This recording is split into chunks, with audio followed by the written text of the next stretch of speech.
In this video, friends, I will show you step by step how to upload PDF file in Facebook page. So guys, actually the Facebook not support option to directly upload a PDF, but you have some solution you can do. Just open your Google Drive and then upload your PDF through Google Drive from here. Choose this PDF, for example.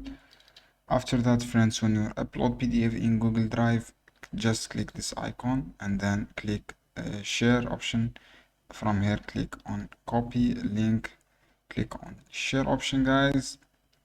After that, click copy link and then go to directly your Facebook page and then click paste. You can paste your Google Drive URL. And this is the PDF link, guys. As you can see here, just click copy link, click on share and then copy link.